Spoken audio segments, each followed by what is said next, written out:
Hi guys! Maying adlaw sa tanan. Mag alas 4 na ng hapon. Medyo maliwanag na dito sa amin. Pahaba na rin yung araw dito sa Finland guys. Pero sobrang lamig pa rin. It's minus 18 today. Wala talaga akong planong lumabas. Actually, I'm not feeling really well. But we don't have a choice. Kailangan naming lumabas kasi kailangan kunin ni Nico yung isang sasakyan doon sa Castari kasi hiniram ng nanay niya. Mas madali kasi yun sa kanya kapag yung Volkswagen yung ginamit niya kasi meron yung electricity na heater, so madaling gamitin yun compare dun sa kanyang Mercedes na sasakyan. So bago yan,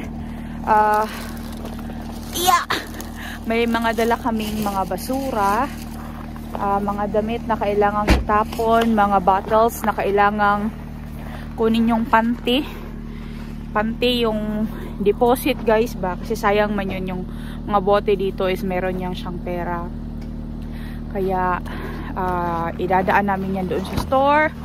Tapos diretso ng Castari, kukunin ni Nico yung car, so kuha din kami ng firewood doon guys. Tapos after nyan, i-drive ko tong car na to pauwi sa bahay, tapos dadalhin din naman ni Nico yung Volkswagen na car kasi yun yung ginagamit niya sa pagtatrabaho, yun yung kanyang service. Kasi pag itong sasakyan ko ang ginamit niya guys, hindi ako makakapagtrabaho, so kailangan talaga na tag-isa kami ng car. So ngayon punta muna tayo ng Castari and I don't know kung anong meron doon, but it's so frozen still. But today naman yung huling araw na sabi sa forecast na sobrang malamig talaga. Let's hope na tomorrow is mag-increase na yung temperature, at least minus 10 rather than minus 19 to minus 22 every day. It's very difficult. Sobrang lamig guys, hindi rin maganda. Pero kapag sobrang init din naman, di naman maganda. Yung tama-tama lang talaga na weather ba yung dapat mo, pero what can we do? Yan yung binibigay ng nature sa atin. So yung screen, windshield ba yung dito, yung sa harap guys, nag-frost siya. So scrape daw konti ni Nico. Pero actually kanina pa to naka-warm yung car guys. But sa sobrang lamig talaga, dapat 2 hours na naka-plug yung car. Pero 1 hour lang to na-plug ni Nico kasi nagmamadali na nga. But okay lang, pwede pa rin naman yan. Tapos i-increase na lang namin yung heat sa loob ng car para matanggal talaga yung frost na andyan sa salamin.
Mitä siellä tarkennaa? Huwamena se helpottaa. Onko se sulla huomenna? Ai tämä? Joo. Ei. Voi. Ehkä vähän helpottaa. Joo. Tänä aamuna meidän lämmin vettä on se ei toimi. Se on se oli pakasta uudestaan. Se on. Ai joo. Onks hevonen suotama, Pete, että tää on nyt tosi kylmä. Voi. Hei, na frozen na rin yung hay, guys.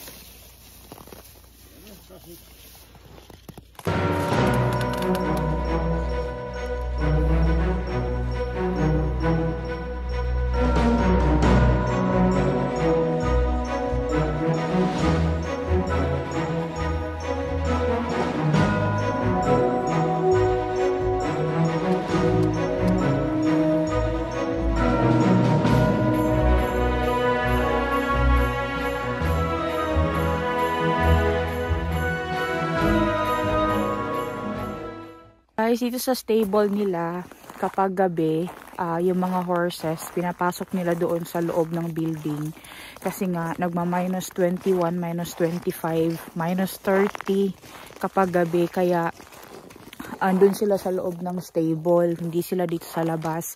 And as you can see, some of the horses, meron din talaga silang suot na warmer. Like yung mga horses na pang competition, yung pang karera, guys, kasi slim yung body nila, kaya kailangan nila ng jacket kasi wala sila masyadong fats, di kagaya ng ibang horses. Like itong nasa likod, itong dalawa na andito, mga baby horses pa yan sila. So they still produce a lot of heat talaga, and kapag andun sila sa building kapag gabi, it's better kasi kapag marami sila, they produce a lot of heat. Tapos, hindi sila malalimigan talaga. Yan din yung isa sa mga challenges dito, guys, sa Finland kapag winter. Yung mga animals talaga is kawawa. But, yung mga ganitong animals like horses, they are big animals. They produce a lot of heat and they have warmer, balahibo. Yung, fur nila, guys, mas warm yan siya kapag winter kasi nag-shed off yan sila twice a year. So yung mga fur nila ngayon, that is winter fur na yan siya. So it's warmer. So pretty, pati yung eyes nila, guys, na frozen. But actually they are fine na andito sa labas. Pag sa gabi lang, kailangan talaga silang ipasok. Tapos yung mga pangkarera na mga horses like itong andito, kailangan talaga na meron silang suot na warmer, yung parang jacket nila ba.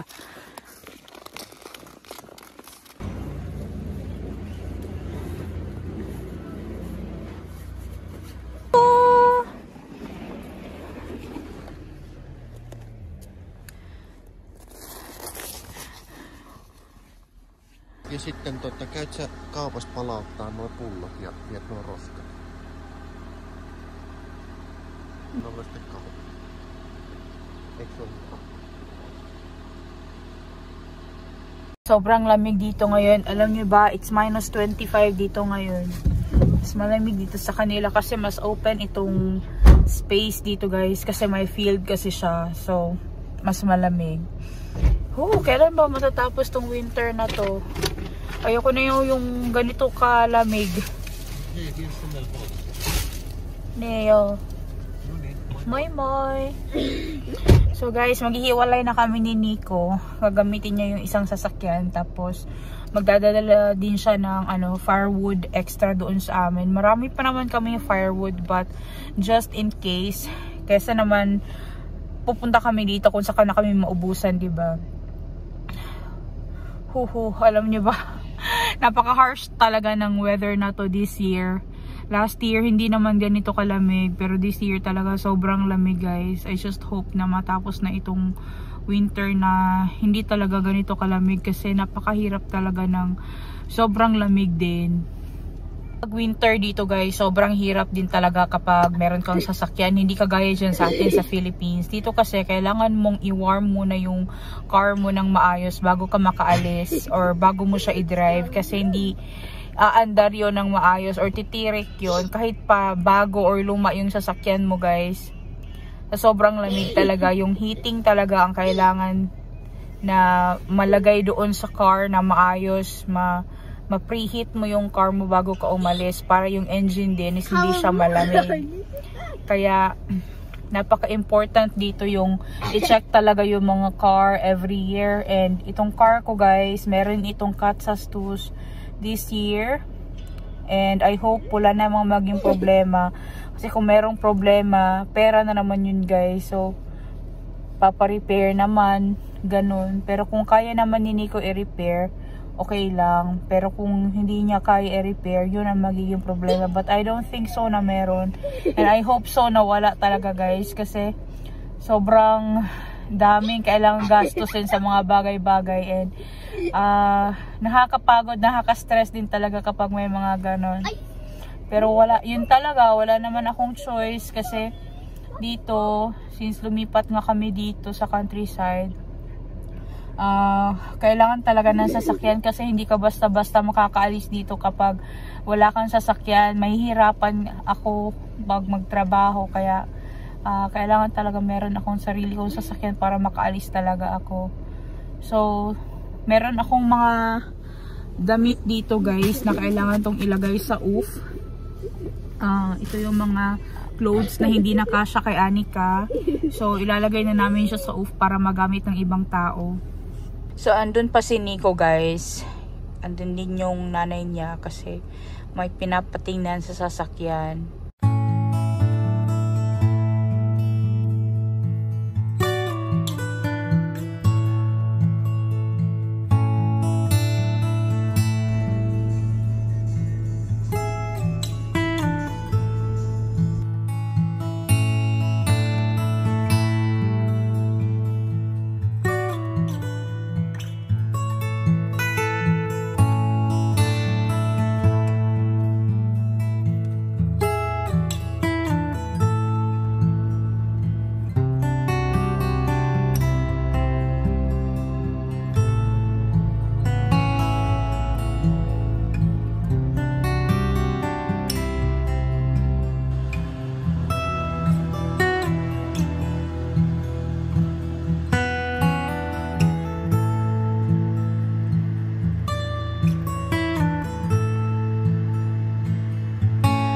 Hi guys! Good day sa inyong lahat. So today, gagawa ako ng aming ulam. Though meron naman kaming ulam sa ref, but I will make extra kasi babalik na ako sa trabaho after my leave. Gagawa ako ng beefsteak lang, guys. Yung gagamitin kong karne is yung horse meat or yung pony meat na nakuha namin or yung kinatay nila Nico last year.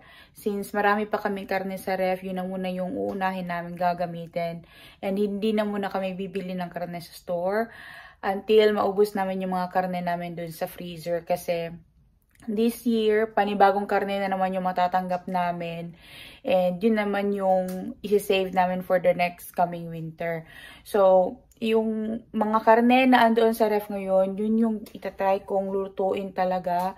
Please give me suggestions ano pang mga luto na pwede kasi dito sa Finland, parang stir fry lang yung alam nila and yung steak. Yung mga karne pala is nahati-hati ko siya into steak portions, but sabi ni Nico, magluto daw ako ng iba today. Though nakapagluto na ako ng steak couple of days ago, hindi ko lang napakita sa inyo. We'll try to make beefsteak.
so pretty.